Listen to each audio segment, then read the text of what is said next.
I'm in the production track because I really wanted to get into design. But in my time here, they kind of pushed me more into the producer role, so more of the management thing. And that, I felt like it was a good decision because I really like talking to people and I really like getting others motivated to work. But I still feel like I have an eye for design, and I think FIEA really showed me that.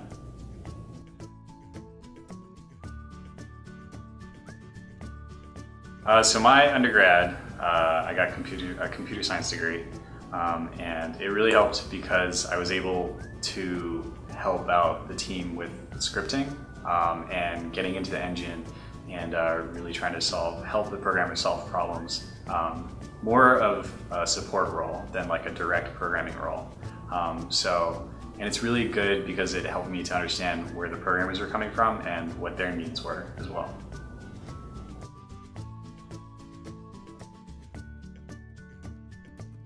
I would say there's two different kinds of producers. There's ones that focus solely on design, and then there's others that focus on the more management side. So I'll start with the design. They focus on making sure the gameplay is fun, making sure that it's accessible, and just trying to find ways to innovate in the game itself, whether that's through testing or through iteration on gameplay design and features and things, and really communicating their vision for what they want the game to feel like. Now the other side is the more producer-oriented role, which is the project management. And that one is more about being a leader and being able to communicate across all tracks and trying to get people to follow the idea behind the gameplay designer. So that's more of a management role.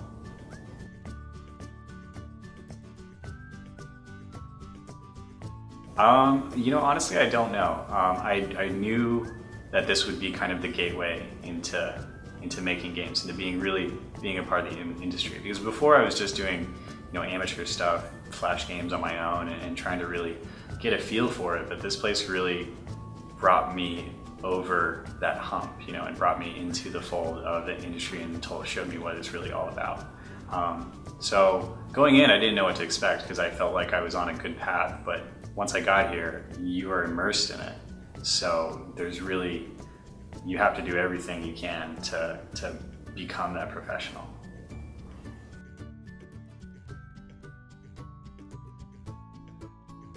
Yeah, yes and no. I mean, I made a lot of new friends, and that was kind of something that I didn't really expect. I expected to meet a lot of people, but I didn't expect to be hanging out with them, every day for a year. And that was really awesome, and also it has its pros and cons. But it was really cool because I know like all the people that I've met here, I'm never gonna forget them, and that's really important to me.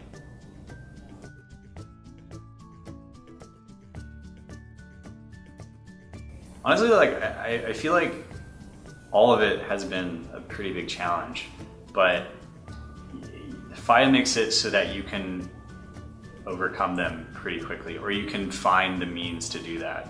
So I wouldn't say that there's one specific challenge that has really been, hard or the hardest, but there have definitely been multiple challenges that it's difficult, but you're enabled to solve them.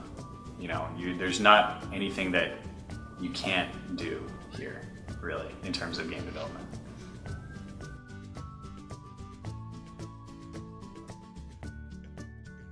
Yes and no. I really missed home all the time, and everyone here knows that. And I'm still getting used to this place because I haven't really had the chance to explore it as much as I would like to, because I've heard really good things about Orlando. It's just that I'm here all the time, so it's kind of hard to keep that social life. But you do go out, and you do go out with the people that are here, and that helps a lot. Like having a group of people that either know the area or are in the same boat as you and are just exploring the area bit by bit is rewarding in its own right, because you get to share that experience with them.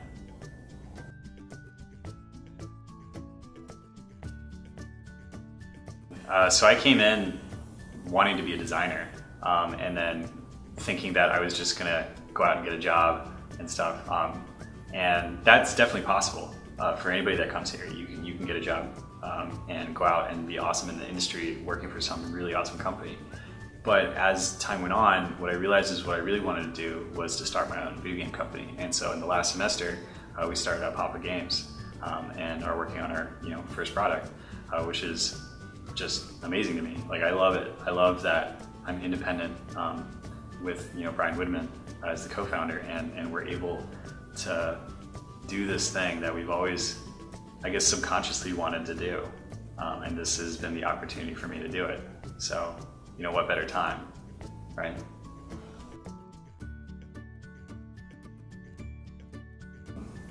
The biggest thing would probably be like how far away things are in Orlando, because I'm from a little island. So everything seems really close for me. But here, I wish somebody had told me how far away things truly were. I mean, downtown's really close, and that's awesome.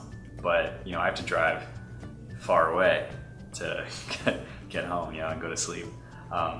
And then I guess the other thing would be like the really long hours. Like you can describe it to people, but unless you actually do it, nobody's gonna understand. And so that's another thing. But you really can't tell a person that, that's not gonna get them to come here. But it's still all worth it, because this is something that I want to do. This is I'm really passionate about game development, and I wouldn't trade it for anything, really.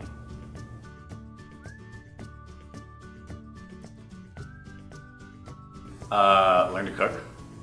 That's going to help you save money in the long run. Don't be afraid to make friends. Try to make friends, because you're going to be with these people for a really long time. So you want to be, actively talking to everyone that's here.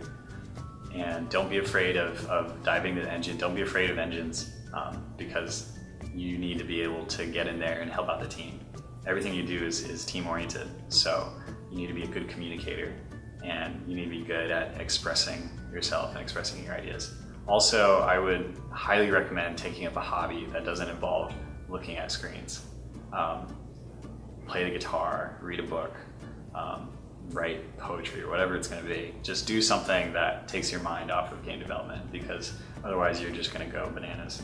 And that's all I got.